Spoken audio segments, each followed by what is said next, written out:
Elinkine fête ses meilleurs élèves des différents établissements publics et privés du village, les lauréats, des élèves qui sont premiers dans leur classe et dans leur école, de l'enseignement général à l'enseignement bilingue en passant par le franco-arabe.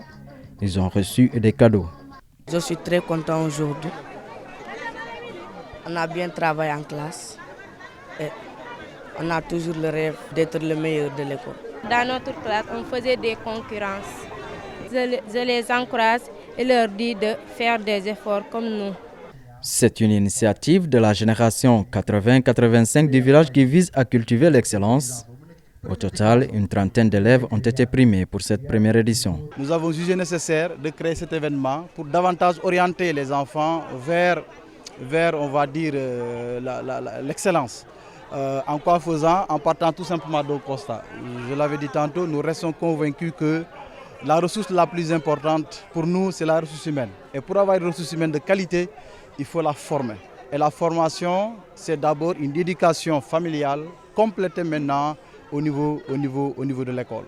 Nous espérons qu'en convoquant les parents, en convoquant les enseignants, en convoquant les acteurs du système, que cette volonté puisse se réaliser ici au niveau du village d'Elinkine. Dans ce village cosmopolite où vivent une dizaine de nationalités africaines, beaucoup d'enfants n'ont pas d'extrait de naissance. Parmi eux, des élèves en classe d'examen. Elinkine, c'est un village, mais aux allures d'une ville.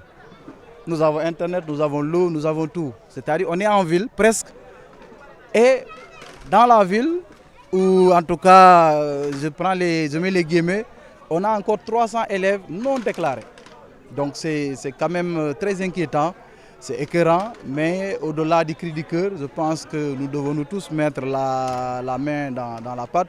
Quand je dis nous, c'est nous du village, les autorités qui à travers cette interview vont nous entendre pour qu'ils puissent comprendre qu'il y a matière, il y a urgence véritablement, en plus de peindre, de construire des classes, de déclarer de façon formelle ces enfants.